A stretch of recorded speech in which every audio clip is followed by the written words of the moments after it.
पहला जो लिखा, पहला लिख के डैश देंगे, क्या पहला क्या है, अवायवीय शोषण। क्या है बाबू, अवायवीय शोषण लिख करके डैश दोगे, अवायवीय शोषण,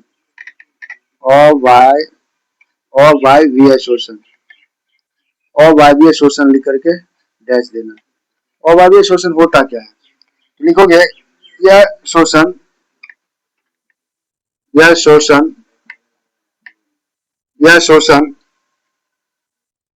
का प्रथम चरण, यह शोषण का प्रथम चरण, यह शोषण का प्रथम चरण, यह शोषण का प्रथम चरण है, जिसके अंतर्गत, जिसके अंतर्गत, जिसके अंतर्गत, जिसके अंतर्गत ग्लूकोज, जिसके अंतर्गत ग्लूकोज सह कार्बन वाले, सह कार्बन वाले, सह कार्बन वाले अणु, सह कार्बन वाले अणु, सह कार्बन वाले अणु का आंशिक, का आंशिक, का आंशिक विखंडन, का आंशिक विखंडन, का आंशिक विखंडन ऑक्सीजन की अनुपस्थिति, ऑक्सीजन, ऑक्सीजन, ऑक्सीजन की अनुपस्थिति, ऑक्सीजन की अनुपस्थिति, ऑक्सीजन की अनुपस्थिति में होता है, ऑक्सीजन की अनुपस्थिति में होता है। ध्यान देना बाबू, ऑक्सीजन की अनुपस्थिति में होता है। अनॉक्सी शोषण किसकी अनुपस्थिति में होता है, तो करा कि यहाँ पे अवायवीय शोषण, यह शोषण का प्रथम चरण होता है। अवायवीय शोषण क्या होता है, ये शोषण का क्या होता है, फर्स्ट स्टेज होता है ना, प्रथम चरण होता है। तो करा कि यहाँ पे यह शोषण का प्रथम चरण है, जिसके अंतर्गत ग्लूकोज छह कार्बन अणु वाले का आंशिक विखंडन ऑक्सीजन यानी O2 की अनुपस्थिति में होता है। क्या होता है, O2 की अनुपस्थिति में होता है। इस क्रिया के द्वारा, इस क्रिया द्वारा, इस क्रिया द्वारा एक, इस क्रिया द्वारा एक अणु, इस क्रिया द्वारा एक अणु ग्लूकोज, एक अणु ग्लूकोज, एक अणु ग्लूकोज से दो अणु पायरुवेट, दो अणु पायरुवेट, दो अणु पायरुवेट, दो अणु पायरुवेट जिसको हम तीन कार्बन वाले कहते हैं, तीन कार्बन वाले, तीन कार्बन वाले अणु, तीन कार्बन वाले अणु, तीन कार्बन वाले अणु का निर्माण होता है। का क्या होता है बाबू, निर्माण होता है, का निर्माण होता है, का निर्माण होता है। यह क्रिया, यह क्रिया, यह क्रिया, यह क्रिया कहां पे प्रेरित होती है बताओ, यह क्रिया कोशिका द्रव, यह क्रिया कोशिका द्रव, यह क्रिया कोशिका द्रव जिसको हम इंग्लिश में क्या कहते हैं, साइटोप्लाज्म कहते हैं। क्या कहते हैं बाबू, साइटोप्लाज्म, साइटोप्लाज्म क्या कहते हैं, साइटोप्लाज्म, साइटोप्लाज्म, साइटोप्लाज्म कोशिका द्रव को इंग्लिश में क्या कहते हैं, साइटोप्लाज्म में होती है, साइटोप्लाज्म में होती है। यह क्रिया कहां पे होती है, साइटोप्लाज्म में होती है तथा, होती है तथा इसका प्रत्येक चरण, तथा इसका प्रत्येक चरण, तथा इसका प्रत्येक चरण, इसका प्रत्येक चरण, तथा इसका प्रत्येक चरण विशिष्ट एंजाइम, इसका प्रत्येक चरण विशिष्ट एंजाइम, विशिष्ट एंजाइम, विशिष्ट एंजाइम के द्वारा, विशिष्ट एंजाइम के द्वारा विशिष्ट एंजाइम के द्वारा उत्प्रेरित उत्प्रेरित उत्प्रेरित होता है उत्प्रेरित होता है उत्प्रेरित होता है इस उत्प्रेरित होता है उत्प्रेरित होता है इधर थोड़ा लिख देता हूं। उत्प्रेरित होता है, उसके बाद लिखोगे उत्प्रेरित होता है ना, उसके बाद इसमें लिखोगे कोशिका द्रव्य साइटोप्लाज्म उत्प्रेरित होता है, जिसमें कह रहा है कि इस प्रक्रिया में चूंकि इस प्रक्रिया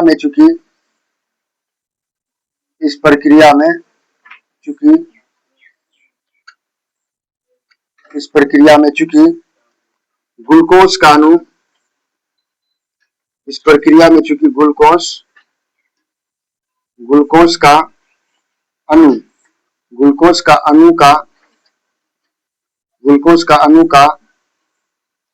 का आंशिक विखंडन होता है आंशिक विखंडन होता है आंशिक विखंडन आंशिक विखंडन आंशिक विखंडन होता है, अतः आंशिक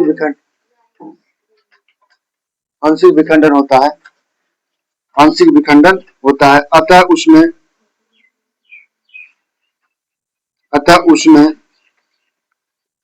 निहित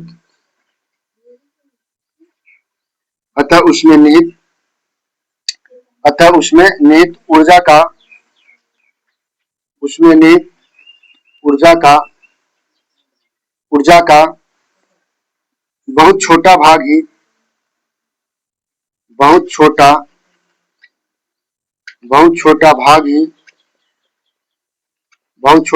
ही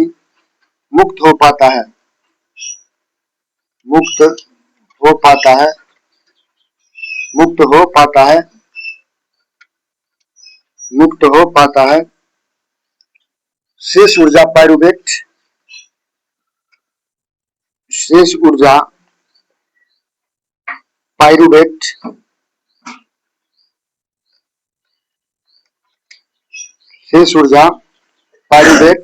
के बंधनों में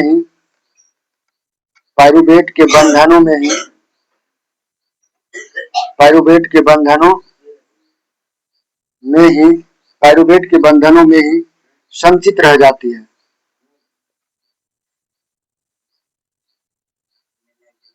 संचित रह जाती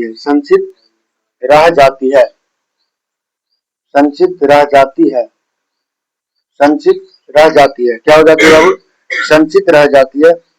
पाइरूवेट के आगे ऊपर से मिटा दूं, ये सब मिटा देता हूँ, ठीक है। वो सब क्या करता हूँ, मिटा देता हूँ। मिटा दूं सुबह, ऊपर से मिटा दूं, थोड़ा बच गया, थोड़ा इसमें बच गया, मिटा दूं इसको, थोड़ा इसमें कर देते ना, इसको मिटा देते ऊपर से, ठीक ना। तो इसमें क्या होता है कि एक बचा है ना, जैसे वायवीय शोषण हो रहा है ना अभी, तो उसके बाद क्या होगा, वायवीय शोषण वो थोड़ा ही है, उसके बाद इसको खत्म हो जाएगा। चलिए आगे देखते हैं। तो क्या यहाँ पे करा देखिएगा, अवायवीय शोषण में करा क्या, यह शोषण का प्रथम चरण होता है। अवायवीय शोषण क्या होता है, अवायवीय शोषण क्या होता है, यह शोषण का प्रथम चरण होता है, जिसके अंतर्गत ग्लूकोज 6 कार्बन वाले अणु का आंशिक विखंडन ऑक्सीजन O2 की अनुपस्थिति में होता है। तो बताओ अनॉक्सी शोषण किसके अनुपस्थिति में होता है, अवायवीय शोषण अनुपस्थिति की उपस्थिति में, अनुपस्थिति में ना, अब्सेंटी में। इस तरह की यहाँ पे इस क्रिया द्वारा एक अणु ग्लूकोज के 2 अणु पाइरूवेट 3 कार्बन वाले अणु का निर्माण होता है। यह क्रिया कोशिका द्रव्य जिसको हम साइटोप्लाज्म में होती है तथा इसका प्रत्येक चरण विशिष्ट एंजाइम के द्वारा उत्प्रेरित होता है। उसके बाद कह रहा है यहाँ पे कि इस प्रक्रिया में चूंकि ग्लूकोज, कौन बाबू, चूंकि ग्लूकोज का अणु का आंशिक विखंडन होता है, मतलब ग्लूकोज के अणु का क्या होता है, बहुत कम मात्रा में क्या होता है, टूटता फूटता है, और अतः उसमें निहित ऊर्जा का बहुत छोटा भाग ही मुक्त हो पाता है। शेष ऊर्जा पाइरूवेट के बंधनों में ही क्या होता है, संचित रह जाता है। अवायवीय शोषण के अंतर्गत ग्लूकोज के जो थोड़ा सा टूट जाने के बाद जो अधिकतर होता है वो कहाँ पे होता है, तो कह रहा कि पायरुवेट के बंधनों में क्या होता है, संचित रह जाता है, इकट्ठा रह जाता है। ठीक है, तो इसमें थोड़ा बच गया तो इसको हम अभी लिखा देते हैं, फिर से यहाँ से मिटा देता हूँ। अच्छा, आप लोग लिख लिए होंगे, ठीक ना। चलिए आगे देखते हैं, आगे क्या कर रहा है, आगे क्या कर रहा है देख लेते हैं। चलिए आगे लिखोगे, इसमें लिखोगे लिखोगे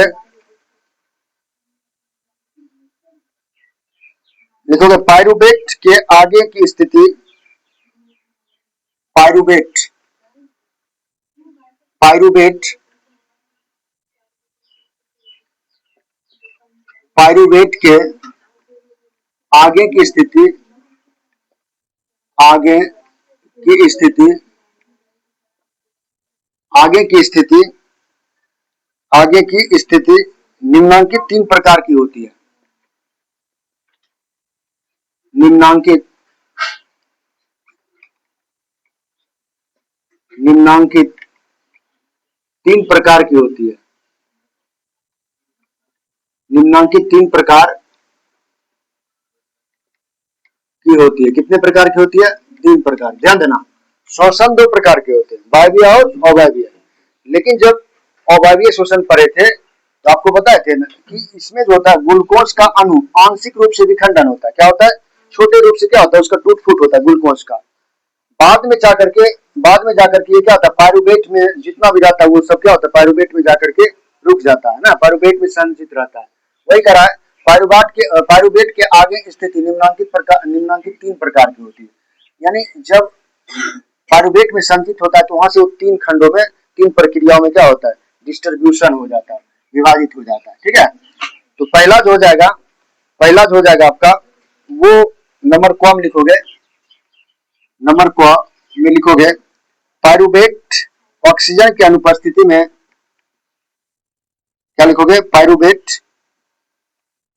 पायरुवेट ऑक्सीजन की अनुपस्थिति में,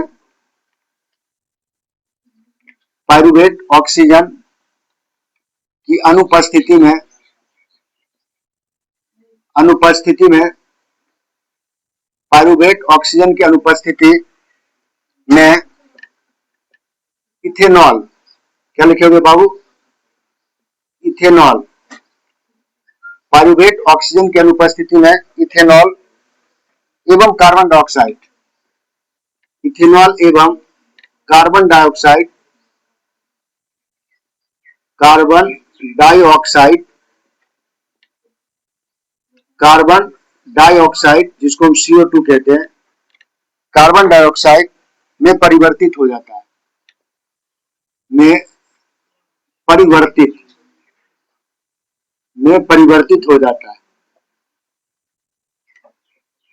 में परिवर्तित हो जाता है, परिवर्तित हो जाता है। यह क्रिया हो जाता है, यह क्रिया किण्वन, यह क्रिया किण्वन, यह क्रिया क्या होती है बाबू, किण्वन कहलाती है। यह क्रिया क्या कहलाती है, किण्वन कहलाती है।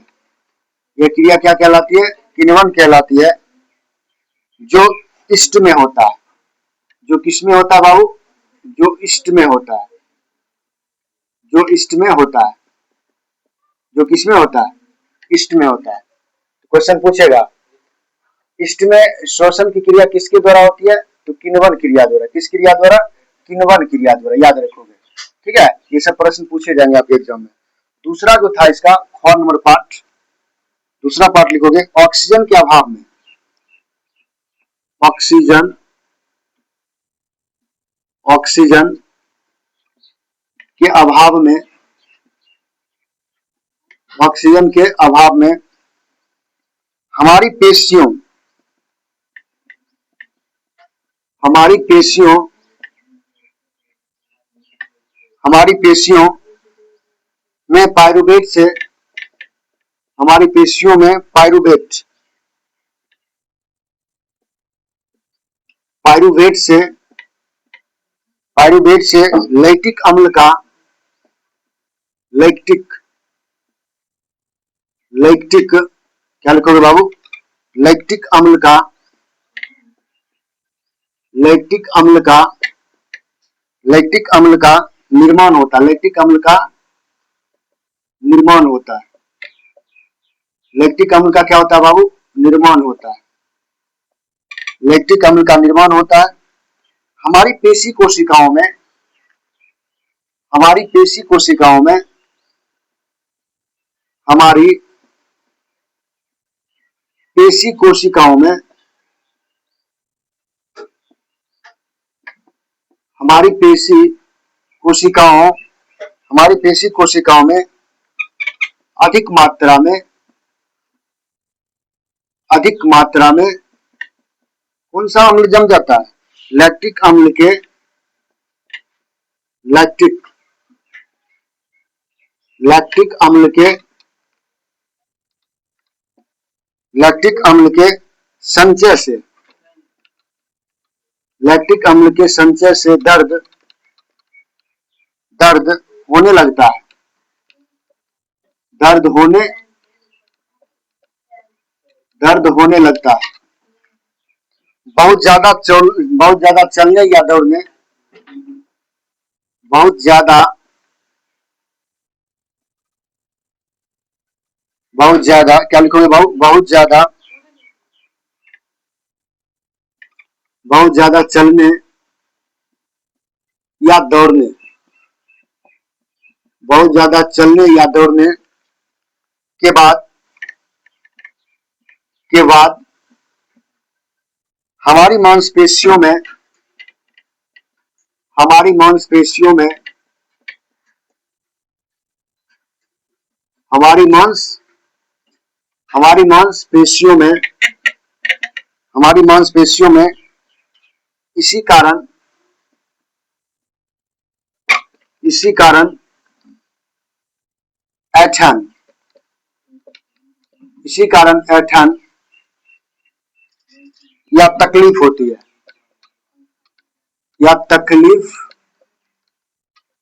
या तकलीफ होती है। इसी कारण क्या होती है भाऊ? तकलीफ होती है। देखो सुनते हैं आप, समझिए। यहाँ पे कह रहा है, ध्यान देना बाबू, इस पे थोड़ा समझ लेते हैं। कह रहा है कि ऑक्सीजन के अभाव में हमारी पेशियों में पायरुवेट से लैक्टिक अम्ल का निर्माण होता है। किसका निर्माण होता है? तो हम जो क्या होते हैं कि पायरुवेट के विखंडन से हमारे शरीर में कौन सा अम्ल का रिलीजन होता है? लैक्टिक अम्ल का। और जानते हो लैक्टिक अम्ल खतरनाक, जैसे आप लोग कभी आईटी करते हो ना, सिगरेट करते हो ना इसे, तो इसका मतलब समझते हो हमारे मांसपेशियों में कौन सा अम्ल जम गया? लैक्टिक अम्ल जम गया। और देखो ये दरोगा का क्वेश्चन पूछा गया, यहाँ से दरोगा में पूछा गया था एक बार क्वेश्चन, तो ऑक्सीजन के अभाव में हमारी पेशियों में पायरुवेट से लैक्टिक अम्ल का निर्माण होता है। क्वेश्चन कैसे पूछा गया था कि जब हम खूब दौड़ते हैं, जब हम खूब टहलते हैं, तो हमारा जो शरीर में दर्द उत्पन्न होता है, बताओ किस अम्ल के कारण होता है? तो लैक्टिक अम्ल के कारण होता है। यहाँ से पूछे जाएंगे आपको। तो कह रहा है कि ऑक्सीजन के अभाव में हमारी पेशियों में पायरुवेट से लैक्टिक अम्ल का निर्माण होता है। हमारी हमारी कह रहा है कि यहाँ पे पेशी कोशिकाओं, कौन सी कोशिकाओं? पेशी कोशिकाओं में अधिक मात्रा में कौन सा अम्ल? अधिक मात्रा में लैक्टिक अम्ल। कौन सा अम्ल बाबू? लैक्टिक अम्ल के संचय, संचय का मतलब जमा होना, जमा संचय से दर्द होने लगता है। क्या होने लगता है? दर्द। देखो खूब चलते हो, कहीं कहीं जाते हो, मेला देखना, बाप रे आज तो थक गई, खूब चल रही है ना, बोलते हो ना, तो संचय से क्या होता है? दर्द होने लगता है। ठीक है। बहुत ज्यादा, देखो अब मैंने लिख दिया, बहुत ज्यादा चलने या दौड़ने के बाद हमारी मांसपेशियों में इसी कारण से क्या होता है? ऐंठन या तकलीफ महसूस होता है। ऐंठन या तकलीफ होता है। आप समझ गए कि हमारा शरीर क्यों दर्द करता है, किस अम्ल के कारण दर्द करता है? लैक्टिक अम्ल के कारण क्या होता है? हमारे शरीर में ऐंठन या दर्द महसूस होने लगता है। ठीक है। अच्छा बताओ और किस में लैक्टिक अम्ल पाया जाता है? दूध और दही में क्या पाए जाते हैं? लैक्टिक अम्ल। दूध और दही में क्या अम्ल पाए जाते हैं? लैक्टिक। पढ़ेंगे हम लोग, एसिड पढ़ेंगे ना, वो केमिस्ट्री चालू हुआ है, उसमें किसमें क्या, संतरा में क्या, सेब में क्या, नींबू में क्या, ना इमली में क्या, ये सब कौन सा अम्ल पाया जाता है आपको पूरी तरह से पढ़ा दिया जाएगा। ठीक है। तो बाबू ये था। हम अगले दिन क्या करेंगे? वायवीय शोषण के बारे में पढ़ेंगे। इसमें कुछ पॉइंट और बच गया। आप जानते हो वीडियो लॉन्ग हो जाता है, थोड़ा दिक्कत होता है डालने उलने में, इसलिए ठीक है बाबू। तो आप लोग समझ गए कि आपने देखा शोषण कितने प्रकार के होते हैं। ठीक है। तो अगर ये वीडियो अच्छा लगा हो तो जो मेरा यूट्यूब चैनल है SMS क्लासेज, 10 किया उसको सब्सक्राइब करें, बेल आइकन दबावे और अपने दोस्तों में ज्यादा शेयर करें। धन्यवाद, फिर से मिलते हैं नेक्स्ट वीडियो में।